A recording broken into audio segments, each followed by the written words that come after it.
खबर छत्तीसगढ़ की राजधानी रायपुर से है, जहां लगातार बढ़ती अपराधों पर प्रभावी नियंत्रण स्थापित करने के उद्देश्य से पुलिस कमिश्नरेट ने बड़ी स्तर पर विशेष अभियान चलाया। रायपुर के नॉर्थ जोन में संचालित इस विशेष अभियान का नाम ऑपरेशन कालचक्र रखा गया, जिसके तहत अपराधियों, वारंटियों और समाज में अशांति फैलाने वाले लोगों के खिलाफ व्यापक कार्रवाई की गई। रायपुर पुलिस ने कॉम्बिंग गश्त अभियान के दौरान ऑपरेशन कालचक्र के अंतर्गत विभिन्न आपराधिक मामलों में संलिप्त जितने भी वांटेड लोग थे, उन सभी के विरुद्ध कार्रवाई की है। इस अभियान के दौरान कुल 190 वारंटों की तालीम की गई है। इसमें 24 अस्थायी वारंट, 68 गिरफ्तारी वारंट और 98 जमानती वारंट शामिल हैं। इस अभियान का उद्देश्य ऐसे गुंडे, बदमाश और असामाजिक तत्वों पर प्रभावी अंकुश लगाना है, जो लगातार क्षेत्र में दहशत फैलाने और कानून व्यवस्था को प्रभावित करने का प्रयास कर रहे थे। पुलिस के अनुसार अभियान के दौरान 29 व्यक्तियों के विरुद्ध बीएनएस की प्रतिबंधनात्मक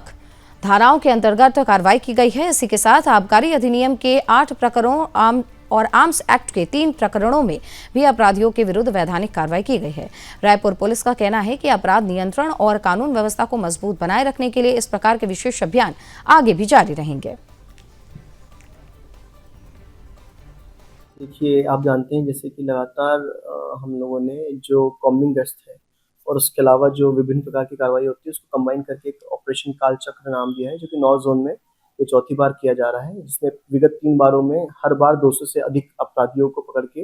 विभिन्न जो केसेस थे उसमें जेल भेजा गया था और जो प्रतिबंधात्मक कार्रवाई भी की गई थी और उसके अतिरिक्त जो वारंट्स वो भी तामील की गई थी। उसी तारतम्य में इस बार पुलिस की जो टीम थी नॉर्थ जोन की, उसके द्वारा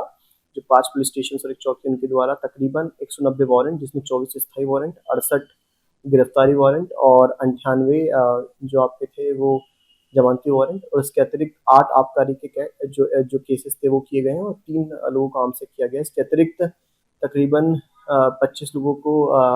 170 बीएनएस की धारा में जेल भेजा गया है, जिसमें जिनकी शिकायतें लगातार आ रही थी और जिनके द्वारा समाज के अंदर भय का माहौल उत्पन्न करने के प्रयत्न किए गए थे। तो इस प्रकार के लोगों को जेल भेजा गया है और साथ ही साथ हम कहना चाहेंगे कि लगातार इस प्रकार की कार्रवाई, आप जानते हैं चौथी बार हो रहा है, लगातार ये कार्रवाई चल रही है